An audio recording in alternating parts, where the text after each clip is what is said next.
Swayam Prabha. Digital India. Educated India.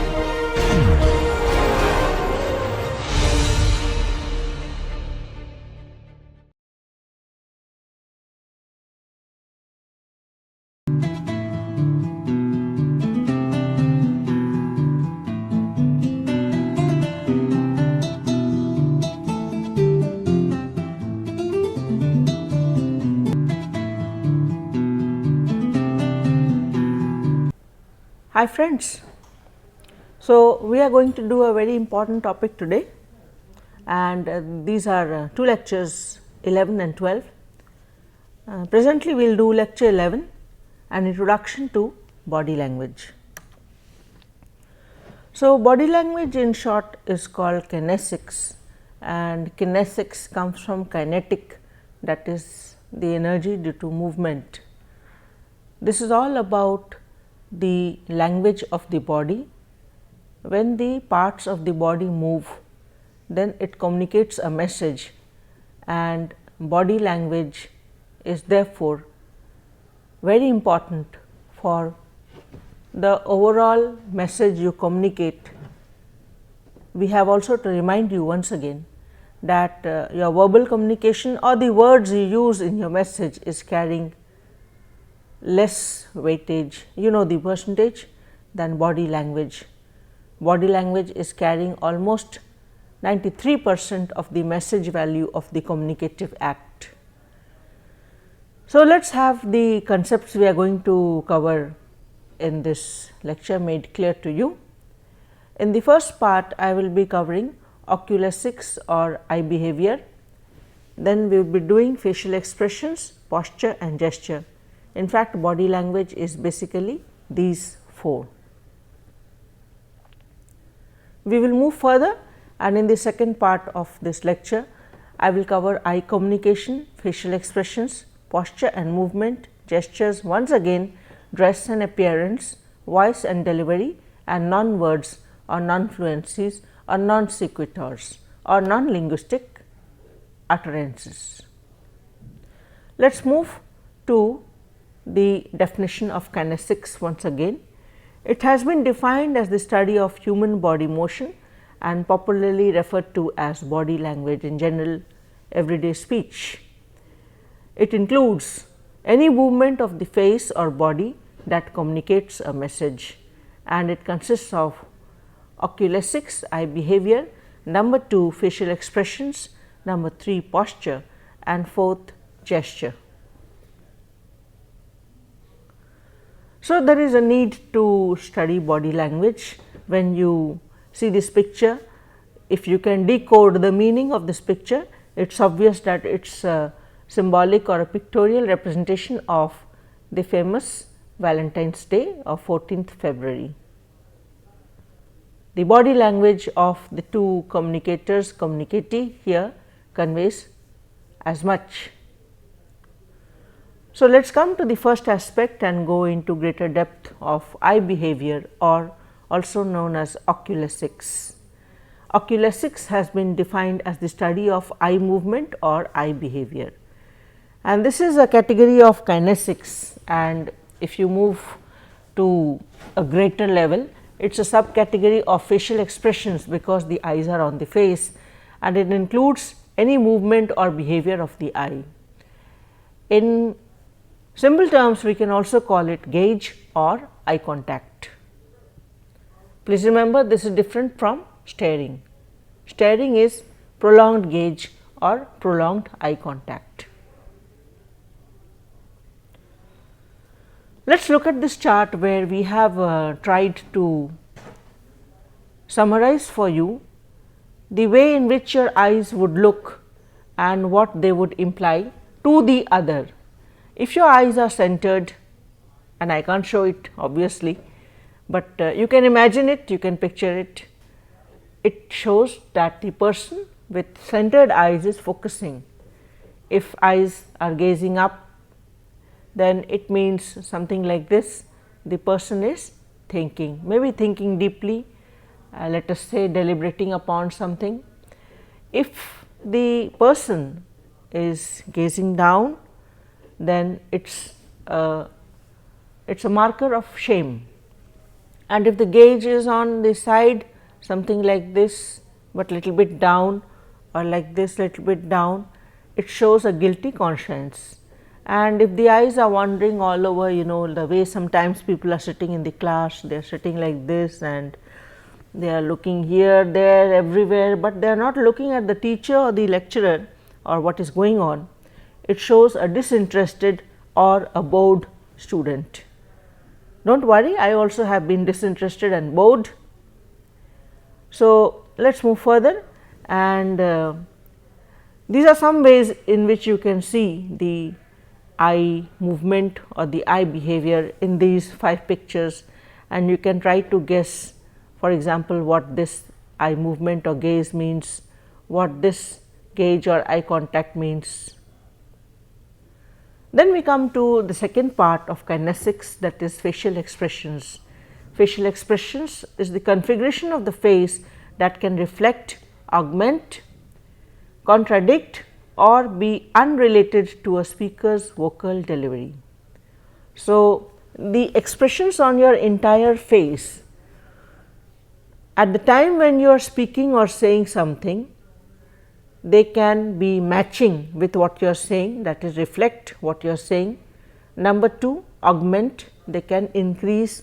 Number 3, contradict, or number 4, be totally out of context with what you are saying at that point of time. So, did you know that these are just some small questions for you, that you have 80 muscles on your face and these 80 muscles can create more than, please fill in the blank, how many expressions can be created by only 80 muscles on your face. And let us fill in the second blank also, and you can understand it, the face. The face is the single most important broadcaster of emotions. To move further, we have this definition here, this concept here, facial management techniques, and we need to learn it because it is about the control of facial muscles to conceal inappropriate or unacceptable responses. In the lab class on body language or nonverbal communication, we had shown a small video clip from a famous movie, a very popular movie, Hollywood, Liar Liar, where Jim Carrey is in the role of a character who is not able to utter lies. For most of us, lies will come quite naturally or with little effort, but for Jim Carrey it is a no, he can't lie at all. And so, if you see the kind of facial expressions he displays when he is almost being suppressed to tell a lie, this is something which we are talking about now. So, let us study through this small chart, 3 points. If you have let us say if you have wrinkles on your forehead, it shows that you are angry, and eyebrows at outer edges, if they are up, that also shows immense anger, intense anger. And if you have, as they say, nose up in the air, it shows of course condescension or contempt, as if you are looking down upon the other. So, can you just read some of these facial expressions? These are there in cartoon form. This is of course, I could tear my hair out of anger. This one seems to be slightly depressed or down, and this one is quite angry, almost bursting at the seams. Anger is just welling up to the brim and may overflow any point of time like a volcano. Let us come to number C. The third one is posture. Posture is the way you position yourself vis-a-vis the other with whom you are communicating. It is defined as the way a person stands, forward or backward or erect, leans forward or back, and also the way in which the head is moved. Nancy Henley, in her book Body Politics, has defined posture as the bearing, आपकी चाल, as they say in Hindi, the way you walk, the bearing with which one proclaims one's position in life. If you come to now the two types of body language postures, there are basically two types of body language postures. One is open or closed, the other is forward or back.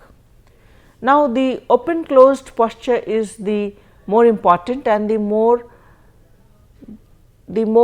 offered one which you should choose if you have to adopt this body posture. People with arms folded and legs crossed and bodies turned away are signaling that they are rejecting the message coming from the other. But people showing open hands fully facing you and both feet planted firmly on the ground are accepting whatever message you are delivering. Let us come to this side of the slide, right hand side, and if you notice people are leaning forward and pointing towards you, maybe like this or like this, you know that they are actively accepting and rejecting the message. And if you have to read the body language or the body language posture of those who are leaning back and looking up at the ceiling, or maybe doodling with a pen or writing on a pad, or they open their spectacles and they start cleaning them. So, the idea is not that they are rejecting you, but they are slowly passively absorbing, or the other idea is that they may be ignoring your message. This small chart we have got for you from a very well known book called Mind Your Manners by cultural expert John Mole, and this shows in tabular form that if the body language is forward and open, the personality is responsive or is going to respond to the situation. Remember the fine line of distinction between response and reaction. If the person has a body language which is between open and back, the person is reflective or reflecting, and if it is back and closed, it is significant of a person who is hiding, who is a fugitive and who does not want to come out into the open. The last one is forward and closed. This is about those people who are aggressive, they are in a combative mode.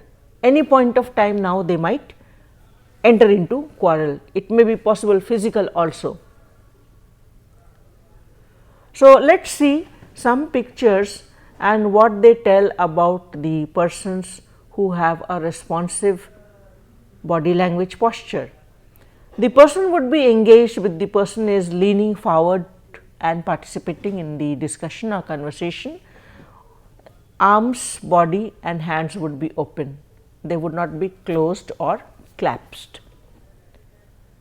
The second picture here shows that they are eager, they are enthusiastic, and if they are sitting, you see this is the sprint position, as if the sprinter is about to begin the sprint 100-meter leg, and the legs would be opened slightly apart, the feet would be under the chair on toes, as I said, the sprint position, and leaning slightly forward. The third picture shows a mental image which you can read is ready to agree, because if there are some papers lying here and there, then the person would close all those papers, maybe put them in the file or the bag, put the pen down, and hands would be flat on the table like this, Let us come to the second example of a reflective person. I am not saying a reflective person throughout 24/7, but somebody who is reflective at that point of time when you are trying to assess the body language of the other. A reflective person first of all will be listening, and when we listen very intensely and interestedly, we have a slight head tilt on either side. I am not sure whether it can be this side also, but yes, on either side. There is lots of eye contact, gaze or eye contact with the other who is speaking, and there is nodding. This is a non-verbal message which says that yes, I am taking you yes, I am understanding you, and the blink rate of the eyes would be high, high blink rate. Secondly, a person who is reflecting on what you are proposing or saying will be evaluating, because this would be shown through the person sucking the glass or the pencil, stroking the chin, maybe something like this or this, and looking up and maybe right side. Legs would be crossed in 4 position, legs would be crossed in 4 position, something like this, you can sit and see it, and the ankle would be on knee at that point of time. Lastly, the reflective posture is understood by the attentiveness of the other, the attentiveness, the participative nature of the other. If the person is standing, then the arms would be behind the back, as we do in Savdhan, and there would be a slight smile on the face, and the feet would be open, the feet would be open, not closed. These are closed feet, these are open feet, some gap between them. Moving on to the fugitive readings into non-verbal communication, or especially we are talking now about body language. A fugitive person will show that he is bored by staring into space unlimitedly. There would be a slight slump to the posture, slight slump to the posture. Of course, as I said, doodling, maybe you see some students in class also, the way in which they balance this, that they are more involved in this than in the class as such. And foot tapping, this is a general behavior which is noticed, foot tapping, to indicate that they are bored with whatever is being shared.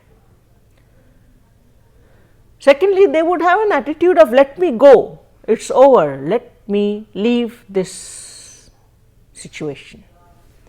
So, the feet would be pointed towards the door, and they would be like looking around at what are the others doing, or when will the door open, or when will the bell ring, or maybe perhaps they would look at their time also, that when will the time be over and we shall be relieved of this class or lecture or activity, and they would start preparing, they would start buttoning up their jackets, because they are just on the verge of leaving.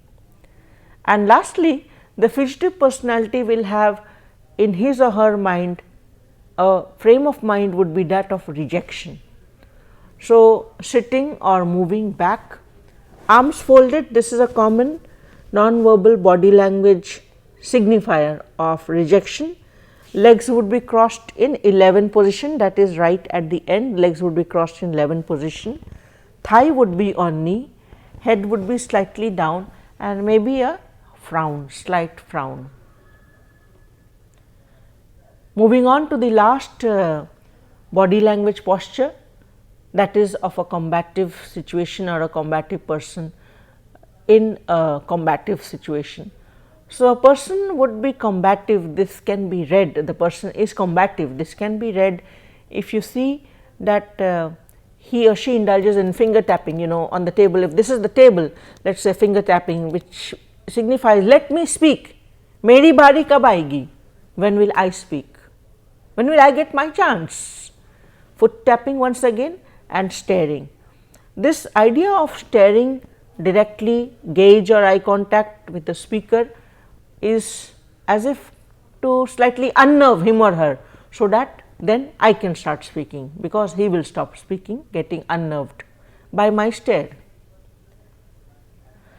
Secondly, combative persons are generally aggressive, and they would be, as shown in the picture, leaning slightly like this. They would indulge many times in this action of finger pointing, and the fist would generally be clenched to show that they are controlling their anger within them. And lastly, if the person is standing and you would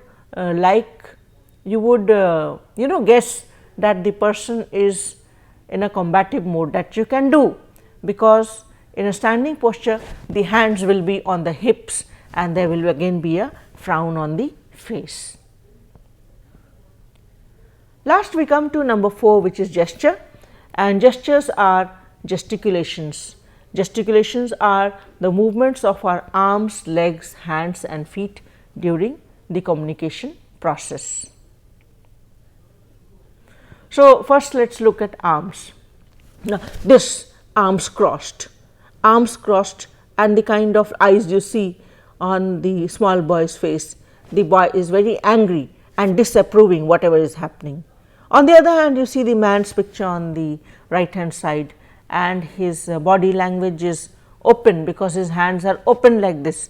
So, he is honest and he is accepting whatever is in process. So, how do you improve your body language? If we are to answer this question, first of all, we need to work upon eye communication and gaze, not stare.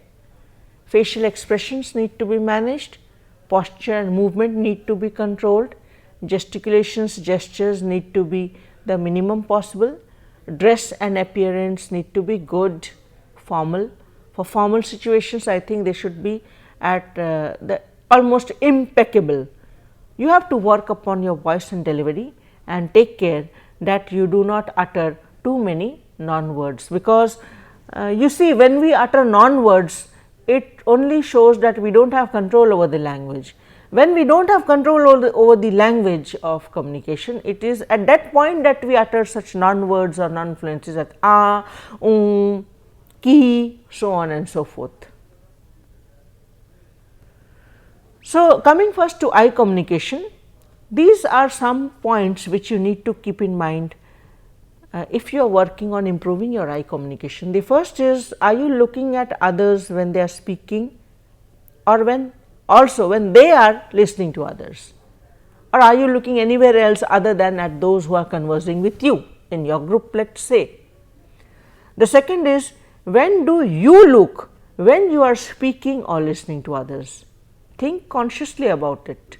And the third is, how long do you make the eye contact when you look at others? As I said, a prolonged eye contact is a stare, it is no longer a gaze, and it is considered unmannerly, without etiquette, it is not considered good. We come next to facial expressions, and you see, in your the entire frame of the face, the most important is the smile. And here we have three pictures of somebody never smiling, somebody sometimes smiling, and somebody always smiling, this kangaroo here. So, the choice is yours. Thirdly, we come to posture and movement. Let us take care of our upper bodies, that is above the bust, and if we have to stand, we should always stand tall, we should stand like this. We should also at the same time not forget to take care of the lower body, that is below the torso. Think about when you are deep in a conversation, do you have a tendency to lean on your right leg or on your left leg? And always be physically agile, always be physically in a ready position, that is what we advise. In a communication scenario, there is necessity to move. Remember that kinesics is about movement. And lastly, despite all these advices which we are offering you, the point is that everybody has his or her own unique personal style. As somebody said, style is the man. Fourthly, we come to gestures, and gestures and gesticulations, again I repeat, what you do with your hands when you talk or speak. Find out what are your typical habits. Think about whether you are gesturing too much or not at all. Are you at the two extremes or somewhere in between? And when you are nervous, just study, be conscious. What are your hands doing? Where are they going?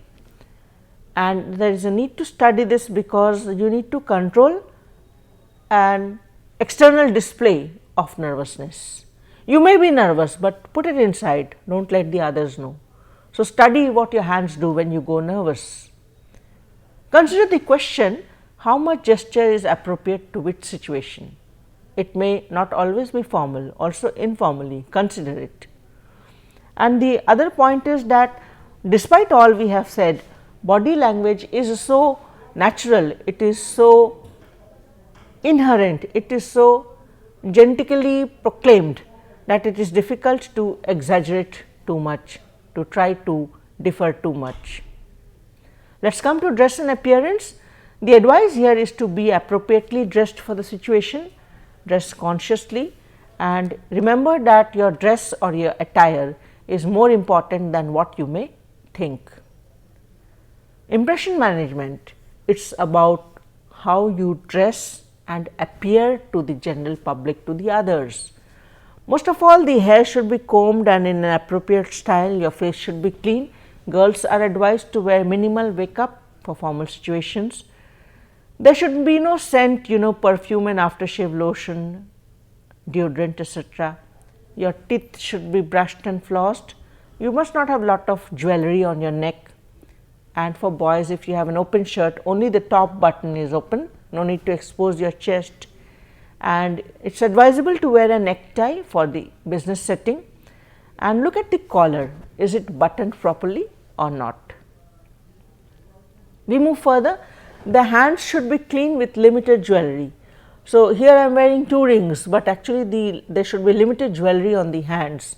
Clean and well manicured, your nails must be cut properly. Watch generally worn on the left hand, though I wear it on the right hand, and it should be bearing the correct time, remember that both the hands should be bearing the correct time. Belt, if for the boys and the gents, belt should be the same color as the shoes, and remember that whether you have put it through all the loops of the belt, the length should be more than the size of your waist. Your pants or your lower dress should be ironed, buttoned, shining. Your shoes should be shining, should be again I repeat the same color as the belt, and most important, do not forget to wear your smile. Sixth is voice and delivery. So, voice modulation or how your voice is, you can work upon it, but first you need to know the kind of voice you have, and are you merely speaking or does your voice resonate? Do you speak in a monotone or vary your delivery, ups and downs in the pitch? How do you sound when you speak over the phone? Just record one of your conversations on the phone and listen to it to get answer to this question. So, voice and vocal variety is important because your voice actually is transmitting energy.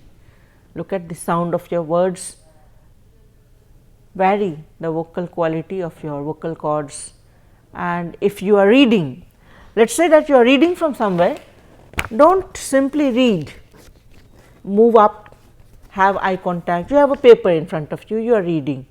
So, do not read as if you are a parrot, have eye contact, and in that way you will see that vocal quality will vary.